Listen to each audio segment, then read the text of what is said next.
Today we speak with a man who needs no introduction, former Assistant U.S. Secretary of the Treasury, Wall Street Journal editor, and recipient of numerous international awards. He is a prolific author and a one-man revolution, telling the ugly truth in a time of censorship and great danger for those who dissent. Thank you for joining us, Dr. Roberts. It's a pleasure to be with you. You have recently been writing about the precarious situation before us. Washington is moving ahead with its plan of full-spectrum dominance, which seeks to eliminate, even by nuclear means, both Russia and China. The hour is way too late for us to discuss the basics of this conflict. Either people should quickly educate themselves and get up to speed, or just, I don't know, welcome the nuclear fallout when it comes. Washington is planting their nuclear missile bases in South Korea, Japan, an increased presence in Australia, the Middle East, and Eastern Europe, completely encircling Russia and China. You cite Russian and Chinese officials who are completely aware of the situation, so you're not making things up out of thin air. How far exactly has Washington pushed us to the brink of nuclear war with these missile defense bases and their word games with anti-ABMs, THAADs, and so on? Well, they pushed us dangerously close because they have convinced, Washington has convinced the Russian and Chinese leadership that Washington is preparing for a preemptive nuclear strike. And of course, this is why Washington creates or orchestrates crises like the Iranian crisis, the North Korean crisis, because then it becomes cover for putting nuclear missile bases on Russia's border or close to China's border under the guise that they are protecting against Iran and North Korea. But of course, the Russians and Chinese don't fall for that, and so they also see the constant demonization of them and their leaderships, and they assume that Washington is preparing the American and European populations for war. What Washington is doing is trying to create an environment in which the Russians and the Chinese would feel like they can't really engage in a nuclear war, particularly if we have a preemptive strike on them, that is, if the U.S. has a preemptive strike on them, because of the nuclear shield to stop their retaliation. And because if they were to try to retaliate, they would then be subject to a second wave. So you can see this as an attempt to force these two powerful countries to accept American leadership, the way the United States has forced most of the rest of the world to accept that. And because the prevailing ideology is the neoconservative one of American world hegemony. And so this is directed at the two countries who are capable of blocking some universal American unilateralism. But if the threat doesn't work, the bluff doesn't work, the neoconservatives believe that they can win the war for the reasons I gave. It has been said that Russian technology has surpassed U.S. technology with hypersonic missiles, and Russia saying it's going to seal off, it has the technology to seal off its own airspace with a Star Wars type missile shield. We saw the mother of all bombs dropped in Afghanistan, and Russia is reported to have the father of all bombs, 4 times as strong. At the present, it seems China and Russia are soberly taking heed and putting into place necessary countermeasures to ensure their survival. How do you see their near-term preparations, and where do you see them drawing the line, or where would you see a flashpoint of us moving beyond proxy wars towards direct confrontation? Well, I think it can happen largely by accident. All during the Cold War, both sides, the Soviet and Washington, received numerous alarms of incoming missiles. They were false alarms, but the only reason they didn't lead to someone pushing a button was that both sides were constantly working to reduce tensions. You know, we had Nixon gave us SALT I and the anti-EBM treaty. We had Carter gave us SALT II. Reagan negotiated the end of the Cold War with Gorbachev. So if you were working to diffuse tensions, you're much less likely to believe a false alarm. You don't have much time to make a decision. On the other hand, if you are in an era of mounting tensions, as we have been in which more and more and more provocations emanate from Washington toward these other countries, and you have a very suspicious atmosphere, in which case false alarms are more likely to be believed. And so it's, in my opinion, Washington is behaving in the most reckless and irresponsible manner possible. The whole world should be outraged because the power of these weapons is such that no one really escapes the damage. And yet the world's quiet. There's very little said about this. And this then allows Washington to continue on this reckless path. So you can't tell. If you convince other countries that you're going to attack them, you can't tell what their response is going to be. Do they sit there and wait? If they think the shield that you're building is going to be effective, are they going to let you finish? There are so many risks, and because these weapons are deadly. I mean, they really are massive, and you have these scientists who say if there's any significant nuclear exchange at all, you end up with a nuclear winter, and it just kills life on Earth. You can't, the cloud dust that seals the sun from the Earth lasts too long. You can't plant food, you can't grow, and the whole race or all life dies off. So I see this as the uttermost kind of irresponsibility to take these kinds of risks just so you can boss everybody around. What does Washington gain from being able to act unilaterally all over the world? What's the worth of that? And why take these kinds of risks? What can we say about Trump, who has been completely devoured and neutered by the deep state, as you have written?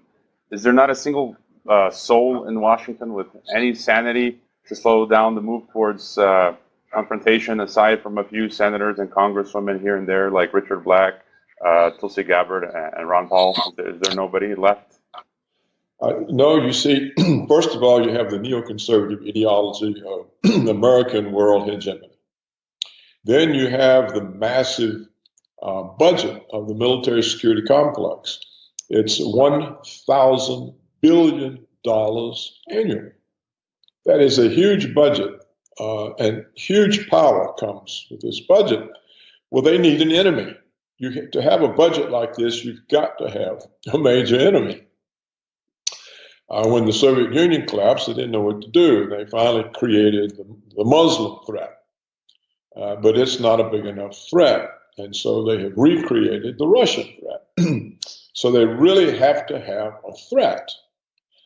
And it doesn't mean so much they're really planning to nuke Russia and China, but they're planning to put them in, to keep them in the position of being a threat to the United States. Then that justifies all the expenditures, all the monies, and all the buildups. And in other words, they've got the Cold War back, and the money will continue to flow.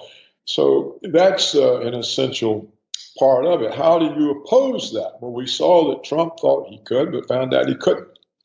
They're more powerful than the president. We have a third element, which is that the Israelis want to extend their territories. They want to take southern Lebanon because of the water resources. But twice they've sent in the Israeli army, and twice Hezbollah has driven them out. Who supports Hezbollah? Aha, Syria and Iran. They're the ones that provide the weapons, the financial support.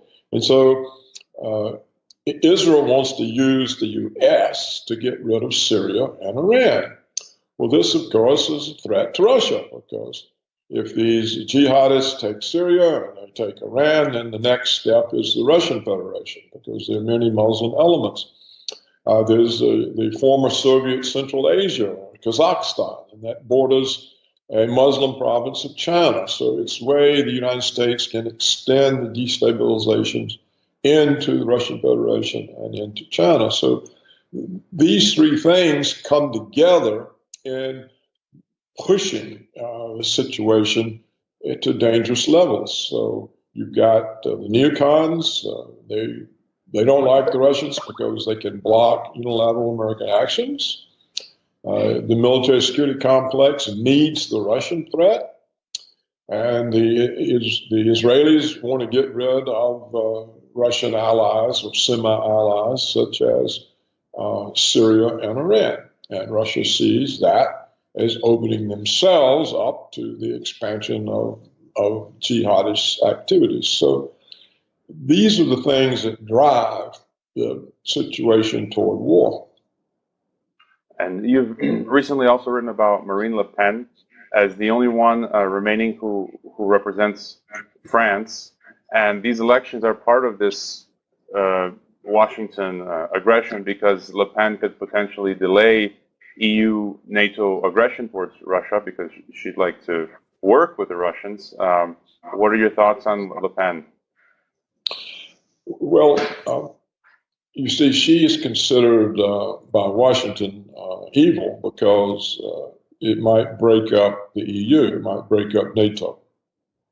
See, if France were to leave NATO at this stage, or to join Britain in leaving the EU, then Washington's control over Europe is eviscerated. You see, if you've got two of the largest three countries leaving the EU, then and the EU is essentially a CIA creation. They originated it. And also, you see, in the modern world, if you are a nationalist, this means you are a fascist or a Nazi. You're supposed to be for diversity. You're supposed to be for Europe. She's for France. And so to be a patriot of your own country is no longer an honorable thing. It's dishonorable. You're a nationalist, and this has taken on very bad connotations. And I don't know to what extent the French people have fallen for that. Most likely, they've fallen for it enough that Le Pen will be defeated. And even if she isn't, it's unlikely that her party will gain many seats in the parliament, so that she might win the presidency but not have the legislative support to be able to actually do anything. I mean, she could be neutered like Trump has been. And if not, I've always thought the CIA was simply assassinated her. So I don't really know that nationalism can make a comeback. It's making one in England, perhaps, by leaving the EU. This is a nationalistic action. But it looks like nationalism is basically dead in Europe. And it's represented in France only by Le Pen's party. And the fact that she is in the runoff for the presidency of France shows it has made a comeback in France. But I don't know the size of it. We will have to see on, what is it, May the 7th? That's in 2 days, I think, or 3 days. Pretty soon, yes, I think. I agree with your sober conclusions on the real danger of nuclear war. I have felt it so serious that as a U.S. citizen, I'm paying out of my own pocket to go to Russia this month with a group of 35 other patriotic and peace-loving citizens. We'll have the great opportunity to meet with Russians and even meet with Mikhail Gorbachev and Vladimir Pozner to dialogue and take this knowledge back and in the form of a report and film footage to educate Americans and promote peace. Do you think our effort is useless? What message would you give to the American people? You often write that they are insouciant. I mean, what would you tell American people today? Well, I'd tell them that their government in Washington is making the Russians feel very threatened because the Russians know they haven't done any of these things that they're accused of doing. And they wonder why they have so many false accusations against them. And they wonder why they have all these military provocations, why they're being surrounded by anti-ballistic missile systems and told that the reason is Iran. and that the sort of demonization that their very popular elected president is subjected to is threatening, and they assume that this means the American leadership is leading the people into conflict with Russia. And that's what the American people need to learn. They need to say, look, it wasn't the Russians who invaded Ukraine. It was Washington who overthrew a democratic elected government in an effort to grab the Russian naval base in Crimea in order to cut them off from the Mediterranean. These are the kinds of things the American people need to hear. And what the Russians need to hear is that they absolutely cannot, under any circumstance, trust anything Washington says. That if they trust Washington, they will surely be destroyed. That they have to stay on guard 24/7. Because these people in Washington are power mad. They want to have all the power. They don't want to share it with anybody. They don't want to consider anybody else's interests. And that type of a ideology is extremely dangerous to everyone who hasn't submitted. And I'm convinced that the intention is to make Russia and China submit. And any final thought you'd care to leave us with on your crystal ball for the near future, or any other thought on any other front? I think when you look for hope, it has to be that at some point the European governments, even though they're all bought and paid for by Washington, there's no such thing as an independent European government, not independent from Washington. But at some point, one could hope that they would realize they're being forced into a conflict with Russia, that even if the U.S. missile shield works for the U.S., it does not work for Europe because the anti-ballistic missiles don't intercept cruise missiles. And the Russian cruise missiles can obliterate all of Europe, as can the Russian Air Force. So that what's happening is the Americans are forcing Europe into a conflict that even if the United States wins, there won't be any Europe left. So if they realize this, then they put a halt to their cooperation with Washington. This forecloses the opportunities Washington has for these conflicts. They lose their forward bases. They lose the ability to put the ABM sites in Europe. So and this I think is Putin's big hope, that at some point, even the utterly corrupt, bought and paid for by America, European governments will say, wait a minute, we're corrupt, we like the money, we're scared of them, they may assassinate us, but we cannot do this. This is the life of Europe that is being expended for what? What do we get out of this? We're already vassals, and now we're going to be dead ones. So one can hope that that sort of realization percolates through the minds of those in political position in Europe, and that they simply withdraw from this vassalage and say, you know, we'd rather take our own risk than to be pawns in your conflict with Russia when we have no possibility of survival.